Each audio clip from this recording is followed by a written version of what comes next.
Election అప్డేట్స్ను అందరికంటే ముందుగానే తెలుసుకోవాలంటే ఈరోజే ఆర్టీవీ లైవ్ యాప్ని మీ మొబైల్లో డౌన్లోడ్ చేసుకోండి.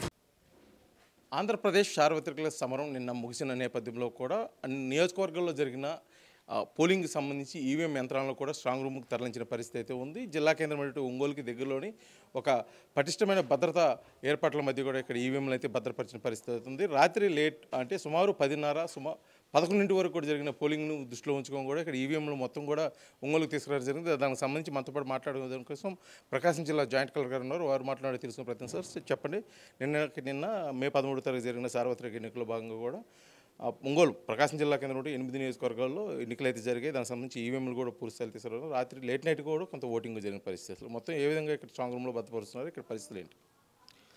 వాస్తవానికండి మనకి ప్రకాశం జిల్లాలో 8 అసెంబ్లీ కాన్స్టిట్యున్సీస్, ఒక పార్లమెంట్ కాన్స్టిట్యున్సీ ఉంది. అందులో ఎస్ఎన్ పాడు కాన్స్టిట్యున్సీ సెగ్మెంటు మనకు బాపట్ల పార్లమెంటరీ కాన్స్టిట్యున్సీలోకి వస్తుంది. పోలింగ్ ప్రక్రియ నిన్న రాత్రి 10:30, 11 వరకు కూడా కొనసాగింది. సో అన్ని ఈవీఎంస్ అయితే రిసీవ్ చేసుకోవడం జరిగింది. మనము ఇక్కడ డైరెక్ట్గా 3 కాన్స్టిట్యున్సీస్ నుంచి మనం ఇక్కడే ఈవీఎంస్ రిసెప్షన్ పాయింట్ పెట్టుకొని మనము రిసీవ్ చేసుకోవడం జరిగింది. అన్ని ఈవీఎంస్ను కూడా మనము ప్రాపర్గా చెక్ చేసి స్ట్రాంగ్ రూమ్లో భద్రపరుస్తున్నాం. మిగతా 5 కాన్స్టిట్యున్సీలకు సంబంధించి రిసెప్షన్ సెంటర్లు ఆయా కాన్స్టిట్యున్సీ హెడ్ క్వార్టర్లో పెట్టుకున్నారు. అక్కడ కూడా మొత్తం రిసెప్షన్ దగ్గర రిసీవ్ చేసుకున్నారు.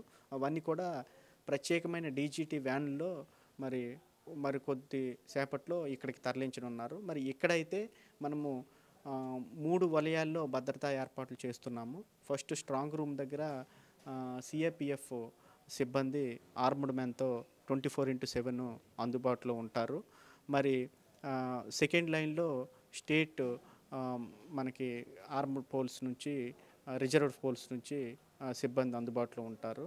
థర్డ్ లేయర్లో సివిలియన్ పోలీసు అందుబాటులో ఉంటారు. స్ట్రాంగ్ రూమ్లో కూడా మనము డబుల్ లాక్ సిస్టము పెడతాము. లోపల నుంచి అన్ని కిటికీ మెస్లు కూడా మనము కాంక్రీట్తో ఫిల్ చేసి కప్పడం జరుగుతుంది. అట్లాగే ఫైర్ ఎక్స్టింగ్విషర్స్ మనము పెట్టడం జరుగుతుంది. అట్లాగే సీసీటీవీ సర్వైలెన్స్ 24/7 ఉంటుంది. తర్వాత లైటింగ్ ఫెసిలిటీ బయట పెట్టడం జరుగుతుంది. లోపల పవర్ కట్ చేయడం జరుగుతుంది. ఇదంతా స్టాండర్డ్ ప్రోటోకాల్ మనం పాటిస్తున్నాము. మరి ఇప్పటివరకు అయితే సంతనూతలపాడు కాన్స్టిట్యున్సీని ఇప్పుడే మనము పొలిటికల్ పార్టీ వారి ఆధ్వర్యంలో అబ్జర్వర్ గారి అనుమతితో మరి మనము ఈ స్ట్రాంగ్ రూమ్ని సీల్ చేయడం జరిగిందండి. ఇప్పుడు వరకు అయితే రాత్రి నిన్న మే 13 జరిగిన ఎన్నికలు రాత్రి లేట్ నైట్ వరకు కూడా పోలింగ్ ప్రక్రియ జరిగింది. ముఖ్యంగా కొన్ని కేంద్రాల్లో అయితే ఈవీఎం ధ్వంసం చేసిన పరిస్థితిలో కూడా పోలింగ్ సజావుగా జరిగింది. బ్యాకప్ తోటి కూడా ముందుకు పోయామని చెప్పేసి కూడా చెప్తున్నారు. అసలు ఏం జరిగింది సార్? ఆ ఈవీఎంలు ధ్వంసం చేసిన దగ్గర అసలు ఏ విధంగా ముందుకు చర్యలు తీసుకున్నారు? వాస్తవానికి సంతనూతలపాడు కాన్స్టిట్యున్సీలో అలాంటివి ఎటువంటి ఇది జరగలేదండి. దర్శిలో మాకు ఒక కాన్స్టిట్యున్సీలో ఒక పోలింగ్ స్టేషన్లో అలాంటిది రిపోర్ట్ అయింది. ఒక వ్యక్తి సియుని కింద పడేసినప్పటికీ దాని నుంచి మళ్ళీ మనము మన బెల్ నుంచి ఇంజనీర్ అందుబాటులో ఉన్నారు. వాళ్ళని తీసుకొచ్చి మనం ఇమీడియట్గా రెక్టిఫై చేస్తే మళ్ళీ అది వర్క్ చేసింది.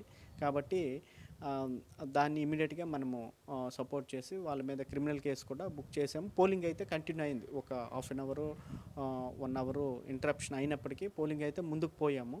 సో అందుకని మనం కంటిన్యూ చేసాము. అట్లా చిన్న చెదురుముదురు సంఘటనలు అక్కడక్కడ జరిగాయి. కానీ ఎక్కడ కూడా మనము రీపోల్ అనే ఆస్కారం తావులేకుండా మనము ఎన్నికలు ప్రశాంతంగా ముగిశాయనే ప్రకాశం జిల్లాలో చెప్పుకోవచ్చండి. ఇప్పుడు ఇక్కడ జరిగిన కొన్ని చిన్న చెదురుముదురు సంఘటనలు అయితే ఈవీఎం యంత్రాలు ధ్వంసం చేయడం కానీ అల్లర్లు జరగడం కానీ వీటిపై ప్రత్యేకమైన ఏదైనా చట్టపరమైన చర్యలు ఏమన్నా మీ రెవెన్యూ శాఖ నుంచి తీసుకుంటున్నారు? ముఖ్యంగా వీరికి ఏమైనా నోటీసులు ఇవ్వడం కానీ అరెస్ట్ వారెంట్లు ఇష్యూ చేయడం కానీ ఏమైనా జరిగిందా? నిన్నటి ఇన్సిడెంట్లు జరిగిన ఈ ఈవీఎంలో ధ్వంసం అట్లాంటి ఇన్సిడెంట్ ఎక్కడైతే మాకు రిపోర్ట్ అయిందో ఇమీడియట్గా క్రిమినల్ కేసు బుక్ చేశాము. వాళ్ళకి ఐపీసీ సెక్షన్ కింద, ఆర్పీ యాక్ట్ 1951 సెక్షన్ కింద కూడా కేసులు బుక్ చేసి మరి రిమాండ్కి తరలించడం జరుగుతుంది పోలీసు వాళ్ళ శాఖ ఆధ్వర్యంలో. అట్లాగే ఎక్కడెక్కడైతే ఎంసీసీ వైలేషన్స్ ఇతరత్ర వైలేషన్స్ ఉన్నాయో వాటి మీద కూడా మరి చాలా కేసులు నిన్న కూడా బుక్ చేయడం జరిగింది. ఒక మెజిస్ట్రేట్గా ఎఫ్ఎస్టీ ఇమీడియట్గా రష్ అయ్యి ఎఫ్ఎస్టీ వారి తాలూకా రిటర్న్ కంప్లైంట్ మేరకు కొన్ని ఎఫ్ఐఆర్లు ఫైల్ చేయడం జరిగింది. ఇట్లా ఎలక్షన్ రిలేటెడ్ ఏ వైలెన్స్ అయినా, ఏ ఎంసీసీ వైలెన్స్ అయినా సరే ఇమీడియట్గా దానికి సంబంధించిన చర్యలు తీసుకుంటున్నామండి. అయితే ఎన్నికలు సజావుగా జరిగిన ఈ నేపథ్యంలో కూడా ప్రకాశం జిల్లాకు ఉన్నటువంటి 8 నియోజకవర్గాలకు సంబంధించి ఈవీఎంలు తీసుకొచ్చేదాని కోసం దగ్గరలో ఉన్న ముఖ్యంగా మార్కాపురము, గిద్దలూరు ప్రాంతాల్లో ఒక సబ్ డివిజన్గా ఏర్పాటు చేసి అక్కడ కొన్ని స్ట్రాంగ్ రూమ్లు ఏర్పాటు చేసి ఆ స్ట్రాంగ్ రూమ్ నుంచి మెయిన్ స్ట్రాంగ్ రూమ్కి 1-2 రోజులు తీసుకొస్తామని గతంలో చెప్పిన నేపథ్యంలో మొత్తం ఈవీఎంలు మొత్తం ఈరోజు స్ట్రాంగ్ రూమ్కి ఎన్ని రోజుల్లో రావచ్చు, అసలు దీనికి ఎటువంటి చర్యలు తీసుకుంటున్నారు? అంటే ఎందుకంటే ట్రాన్స్పోర్ట్ విషయంలో కానీ అక్కడ భద్రతా విషయంలో కానీ మీరు ఇక్కడ భద్రపరిచే విషయంలో ఎటువంటి చర్యలు తీసుకోబోతున్నారు?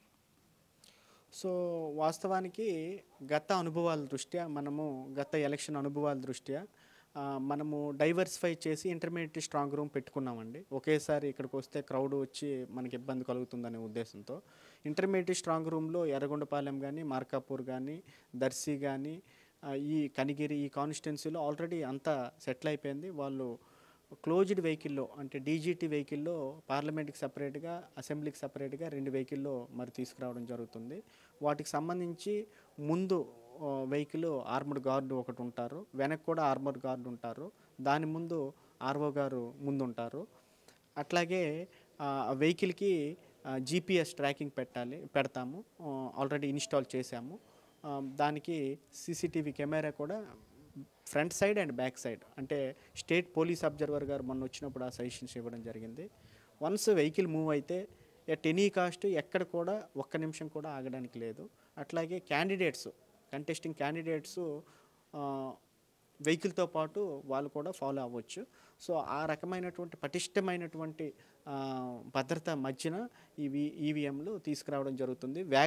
వెహికల్ వేగం కూడా 50 కిలోమీటర్స్ కంటే ఎక్కువ పోనివ్వకుండా, ఎక్కడ ఆగకుండా పటిష్ట బందోబస్తు మధ్యన ఇక్కడికి తీసుకురావడం జరుగుతుంది. అది ఈ రోజే తీసుకురావడం జరుగుతుందండి. వాస్తవానికి పోలైన 2-3 రోజులు కాదు, ఈ రోజే కంపల్సరీగా ఈవీఎంస్ అనేవి రావాలి, సీల్ అవ్వాలండి.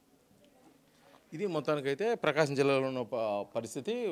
ఉమ్మడి ప్రకాశం జిల్లాలో జరిగిన అన్ని నియోజకవర్గాల్లో ఎన్నికలకు సంబంధించి ఈవీఎం యంత్రాలను స్ట్రాంగ్ రూమ్కి తీసుకొచ్చే క్రమంలో కూడా ఇప్పటికే సబ్ డివిజన్లు ఏర్పాటు చేసి అక్కడ భద్రపరుచున్నారు. ఈరోజు సాయంత్రం కల్లా ఎట్టి పరిస్థితుల్లో కూడా ఈవీఎంలు మొత్తం మెయిన్ స్ట్రాంగ్ రూమ్కి వచ్చి ఇక్కడ 3 అంచెల భద్రత మధ్య కూడా ఇది ఎన్నికలు కౌంటింగ్ తేదీ వరకు కూడా ఇక్కడ భద్రపరుస్తాడు. ఇక్కడ కావాల్సిన అన్ని భద్రతా చర్యలు తీసుకోవడం కూడా జరిగింది. పూర్తిగా కూడా ఇక్కడ ఈవీఎంకి సంబంధించి అందరూ సబ్మిట్ చేసి రిలీవింగ్ కూడా తీసుకోవడం జరిగిందని చెప్పేసి కూడా మనకి జాయింట్ కలెక్టర్ గారు అయితే తెలియజేస్తున్న పరిస్థితి అయితే ఉంది. వీడియో జర్నలిస్ట్ లక్ష్మితో శ్రీనివాస్, RTV, ఒంగోలు, ప్రకాశం జిల్లా.